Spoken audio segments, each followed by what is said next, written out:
यदि आप भी बिहार बोर्ड से क्लास 11th में स्टडी कर रहे हैं वर्तमान में और आप त्रैमासिक एग्जाम में सम्मिलित होने जा रहे हैं तो उसमें आपका बायोलॉजी का एग्जाम होगा। तो बायोलॉजी का पेपर यहाँ पर मैं रियल पेपर लेकर आ गया हूँ आपके सामने, जो कि आप यहाँ पर देख सकते हैं। मैं बायोलॉजी का रियल पेपर लेकर आ गया हूँ जो आपके एग्जाम में पूछे जाएंगे जब आपका बायोलॉजी का एग्जाम होगा आपके कॉलेज के स्तर पर या आपके स्कूल के स्तर पर।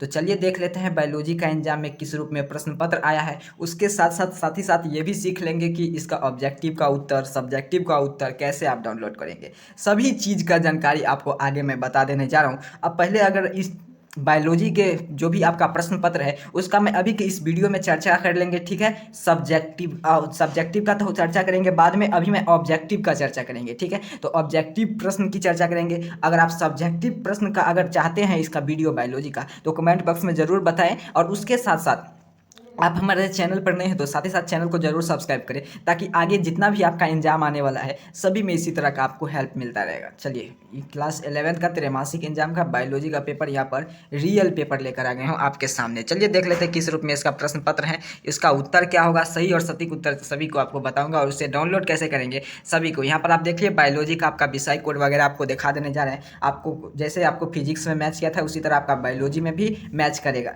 तो चलिए यहाँ पर देखिए बायोलॉजी का 119 आपका विषय कोड रहेगा, 1.5 घंटा का आपका समय दिया जाएगा और उसके साथ साथ यहाँ पर आपको 50 मार्क का आपका एग्जाम लेने जा रहा है बिहार विद्यालय परीक्षा समिति के द्वारा, जिसमें आपको 30 मार्क आपको क्या करना है, ऑब्जेक्टिव बनाना है और 30 में से 25 ही को ऑब्जेक्टिव को आपको जवाब देना है, ठीक है, और 5 आपको छोड़ देना है। तो यहाँ पर सबसे पहले आपको वस्तुनिष्ठ प्रश्न में हम देखते हैं ऑब्जेक्टिव टाइप प्रश्न की चर्चा करते हैं। चलिए देख लेते हैं एक एक ऑब्जेक्टिव प्रश्न पैटर्न क्या है आपका। तो 25 आपको बनाकर आना है। मैं यहाँ पर 30 का उत्तर बताऊंगा, जो आपको वो टाइप लगे वो आप बनाकर आ जाइएगा।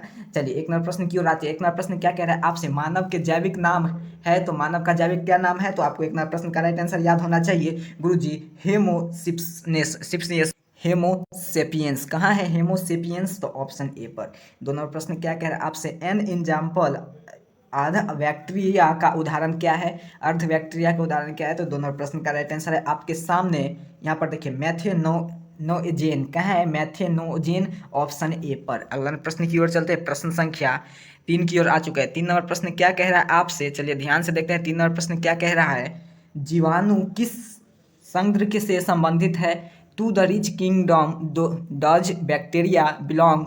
तो इसका राइट आंसर क्या हो जाएगा, 3 नंबर प्रश्न का राइट आंसर आपके सामने है ऑप्शन ए मोनेरा। कहाँ है, तो ऑप्शन ए पर।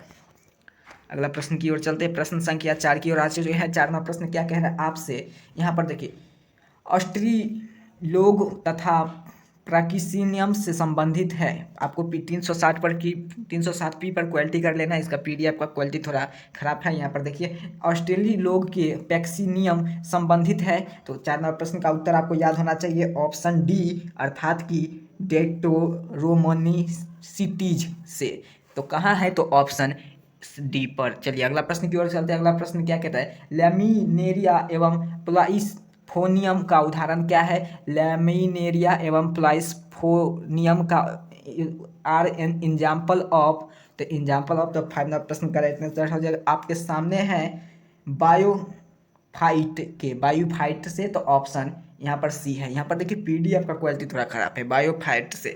चलिए अगला प्रश्न की ओर चलते हैं। प्रश्न संख्या 6 की ओर आ चुका है। 6वां प्रश्न क्या कहते हैं आपसे, बेलोनोग्रासिस तथा आयनोग्लासेस एंड सेकोग्लासेस आर एग्जाम्पल ऑफ। तो 6 नंबर प्रश्न का राइट आंसर हो जाएगा आपका ऑप्शन डी। यहाँ पर देखिए ऑप्शन डी है संघ मोलरकस। अगला प्रश्न की ओर चलते हैं। अगला प्रश्न क्या कह रहा है आपसे, चलिए फूलों में मदा जनन का अंग होता है। तो फूलों में मदा जनन का अंग होता है। तो 7 नंबर प्रश्न का राइट आंसर है आपके सामने जायांग से। कहाँ है, तो ऑप्शन ए पर। चलिए 8 नंबर प्रश्न की ओर चलते हैं। 8 नंबर प्रश्न, शीत एवं निष्क्रियात एवं ग्रीष्म निष्क्रियात पाए जाते हैं। तो किसमें पाए जाते हैं, 8 नंबर प्रश्न का राइट आंसर होगा आपके सामने ऑप्शन सी, मेढक में। अगला नंबर प्रश्न की ओर चलते हैं। प्रश्न संख्या 9 क्या है, कोशिका एवं राइब्रोसेन के अनुपस्थिति में कौन सा कार्य नहीं होता है। तो 9 नंबर प्रश्न का राइट आंसर है आपके सामने है ऑप्शन डी में, एटीपी का निर्माण, एटी फॉर्मेशन। कहाँ है, तो 9 नंबर प्रश्न का उत्तर ऑप्शन डी। चलिए 10 नंबर, नोमन अम्ल के कितने प्रकार के होते हैं, अमीनो। यहाँ पर देखिए how many two amino acid are there. तो 10 नंबर प्रश्न का राइट आंसर है आपके सामने ऑप्शन डी, सी होगा इसका ऑप्शन, अर्थात कि 20। चलिए प्रश्न को देख लेते हैं। चलिए 10 नंबर प्रश्न का बिल्कुल सही है, आपका ऑप्शन बी सी होगा। चलिए अगला प्रश्न की ओर चलते, प्रश्न संख्या 11 की ओर आते हैं। 11वां प्रश्न क्या कह रहा है आपसे, the ground of tissue system of consist of. तो 11वां प्रश्न का राइट आंसर है आपके सामने ऑप्शन डी यहाँ पर देखने को मिल जाएंगे। चलिए 11वां प्रश्न यहाँ पर देखिए, 11वां प्रश्न का उत्तर है आपके सामने ऑप्शन डी। अगला प्रश्न की ओर चलते हैं, प्रश्न संख्या 12 की ओर आ चुके हैं। 12वां प्रश्न क्या क्या, कोशिका चक्र के दो मूलों को, यहाँ पर देखिए मूलों को प्रवास्थाएं होती है। Two basic passage of this cell are. तो 12वां प्रश्न का राइट आंसर हो जाएगा आपका ऑप्शन ए, सूत्र विभाजन एवं जी अवस्था। कहाँ है, तो ऑप्शन ए पर। ऑप्शन बी यहाँ पर देखिए, इसका ऑप्शन ए होगा अंतर व्यवस्था एवं सूत्र विभाजन। अंतर व्यवस्था एवं सूत्र विभाजन, इसका ऑप्शन ए होगा यहाँ पर, इसका ऑप्शन ए होगा। चलिए 13वां प्रश्न क्या कह रहे हैं आपसे, अंतर व्यवस्थाओं में कितने प्रकार के प्रवस्थाओं में बांटा गया है। तो हम कितने प्रकार के, 13वां प्रश्न का राइट आंसर है आपके सामने ऑप्शन थी 3 व्यवस्था में। अंतर व्यवस्था को कहा जाता है, तो क्या कहा जाता है, तो 14वां प्रश्न का राइट आंसर आपके सामने है गुरुजी ऑप्शन ए। यहाँ पर देखिए ऑप्शन ए विश्रम प्रावस्था, तो ऑप्शन ए पर। अगला प्रश्न की ओर चलते, प्रश्न संख्या 15 की ओर आ चुके हैं। प्रश्न क्या कह रहे हैं आपसे, संश्लेषण प्रावस्था के क्या होता है। तो संश्लेषण प्रावस्था है आपका, इसे यह है एक डीएनए और यह संश्लेषण के एवं इसकी प्रतिकृति कहाँ है, तो ऑप्शन ए पर देखने को मिल जाएंगे। चलिए अगला प्रश्न की ओर आते हैं। अगला प्रश्न क्या कह रहा है आपसे, प्याज में कितने गुणसूत्र होते हैं। तो 16वां प्रश्न का राइट आंसर बउआ भी जानता है गुरुजी, 16 गुणसूत्र रहते हैं। सूत्र यहाँ पर देखिए, अगला प्रश्न क्या कह रहा है आपसे, सूत्री विभाजन में कितने अवस्थाएं होती है। तो सूत्री विभाजन में कितने, इसका राइट आंसर क्या हो जाएगा, ऑप्शन सी। कहाँ है, 4 अवस्था होती है। प्रकाश संश्लेषण की प्रक्रिया इनमें से सबसे प्रभाव रंग होते हैं। तो 18वां प्रश्न का राइट आंसर आपके सामने है गुरुजी, ऑप्शन बी लाल रंग। अगला प्रश्न की ओर चलते हैं, प्रश्न संख्या 19 की ओर आज कैल्शियम चक्र के संबंध है। तो इसका राइट आंसर आपको याद होना चाहिए, पीडीएफ थोड़ा कट गया है। तो 9वां प्रश्न का ऑप्शन ए होगा इसका, 19 यहाँ पर ऑप्शन ए था, इसका राइट आंसर 19वां प्रश्न का। चलिए 20वां प्रश्न की ओर आते हैं। 20वां प्रश्न क्या कह रहा है आपसे, कैल्शियम चक्र में क्या होते हैं। तो कैल्शियम चक्र में आपका ऑप्शन, इसका हो जाएगा ऑप्शन डी। यहाँ पर देखिए मिलने का, इनमें से सभी होते हैं, केवल इनमें ऑल ऑफ दिस। अगला प्रश्न की ओर आते हैं। अगला प्रश्न क्या कह रहा है आपसे, फ्रेजी शरीर के पली में पत्तियाँ पाई जाती है। तो कितने पाई जाती है, तो आपको याद होना चाहिए कौन सी पत्ती पाई जाती है, सो बोल रहा है ना यहाँ पर। तो 21वां प्रश्न का राइट आंसर है ऑप्शन ए में, C4 पौधे की में।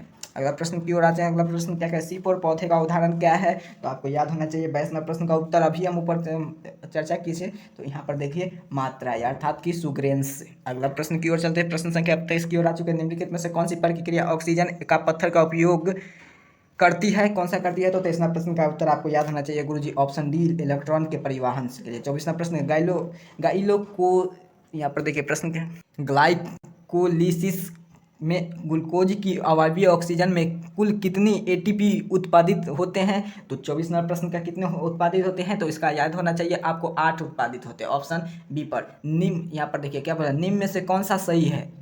यहाँ पर कीवान का निम्न में से कौन सा सही है, तो आपको यह पूछा जा रहा है। तो 25वां प्रश्न का राइट आंसर आपको याद होना चाहिए। चलिए 25 का राइट आंसर कौन सा पाया जाता है, कीओन के NAV, यहाँ पर ऑप्शन सी होगा इसका राइट आंसर।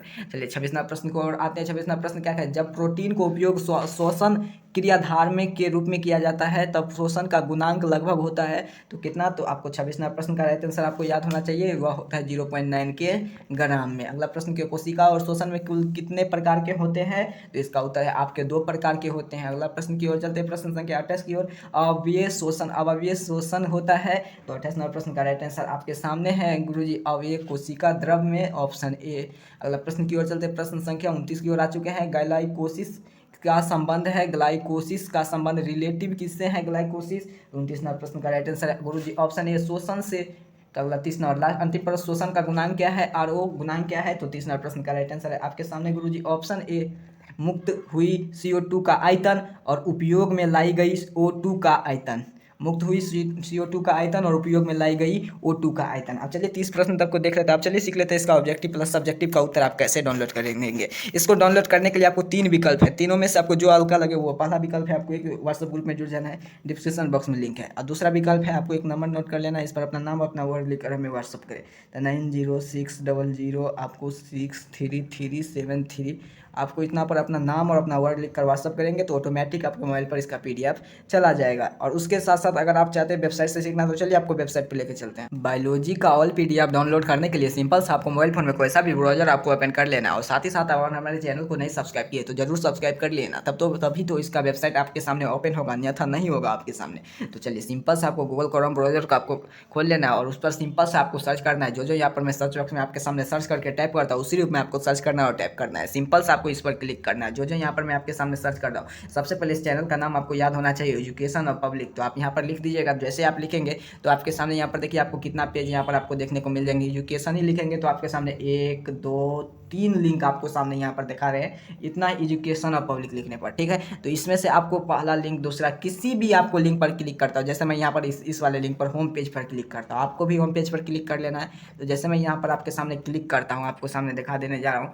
यहाँ पर देखिए होम पेज वाले ऑप्शन पर क्लिक किया। जैसे मैं आपके सामने क्लिक किया, आपका एजुकेशन और पब्लिक ऑफिशियल वेबसाइट पर आ गया है। सिंपल से आपको नीचे स्क्रॉल डाउन कर आइएगा तो यहाँ पर देखिए सभी किसका BSc भी अपडेट है, एडमिट कार्ड वगैरह सभी चीज़ का यहाँ पर अपडेट कर दिया जाता है। फिर उसके बाद यहाँ पर नीचे में आइएगा तो क्लास 10th का सेक्शन यहाँ पर देखने को, क्लास 12th का यहाँ पर फिर नीचे स्क्रॉल डाउन कर आइएगा तो यहाँ पर आपको देखने को मिल जाएंगे क्लास 11 का सेक्शन वाले सेक्शन में आप आ जाइएगा। क्लास 11th वाले सेक्शन में यहाँ पर आप देख सकते हैं क्लियर क्लास 11th का सेक्शन यहाँ पर आपको देखने को मिल जाएंगे। तो जिसमें मैथ का मैं ऑब्जेक्टिव प्लस सब्जेक्टिव का अपलोड कर दिया हूँ। तो जैसे किस रूप में अपलोड किया हूँ आपको दिखा देने जा रहा हूँ। तो देखिए आपके सामने इस रूप में आपके सामने मैथ का ऑब्जेक्टिव प्लस सब्जेक्टिव यहाँ पर देखिए अपलोड मिलेंगे। ऑब्जेक्टिव का आंसर, फिर सब्जेक्टिव का उत्तर, आपको इसे डाउनलोड करना है। अगर उसे डाउनलोड कर लीजिएगा तो इसके बाद आपका यहाँ पर आइएगा, फिर से आपको होम पेज वाले ऑप्शन पर आपको आना है। होम पेज वाले ऑप्शन पर जैसे ही आप क्लिक करिएगा आपके सामने कुछ इस तरह का होम पेज में आपके सामने मैं दिखा देने जा रहा हूँ। एजुकेशन और पब्लिक है, यहाँ पर ज्योग्राफी का भी अपडेट कर दिया जाएगा। धीरे धीरे आप वीडियो देख कर आइएगा, तब तक सभी का अपडेट कर दिया जाएगा। आपको मिलेंगे अपडेट देखने को, तो आपको घबराना नहीं है, पैनिक नहीं होना है, तो आपको सभी का अपडेट मिलेंगे। तो बायोलॉजी का भी इसी तरह आपको अपडेट कर दिया जाएगा। जैसे यहाँ पर ज्योग्राफी का अपडेट हो रहा है, फिर उसके बाद सभी विषय का बारी बारी से अपडेट हो जाता है। यहाँ पर देखिए फिजिक्स का भी अपलोड कर दिया गया, तो सभी का यहाँ पर अपडेट कर दिया जाता है। आपके एग्जाम से पहले ही यहाँ पर सभी कार्य कर दिया जाता है, क्योंकि आपका हमारे पास इतना टाइम नहीं है जो इस पर भी कार्य करे, इस पर भी। तो आपके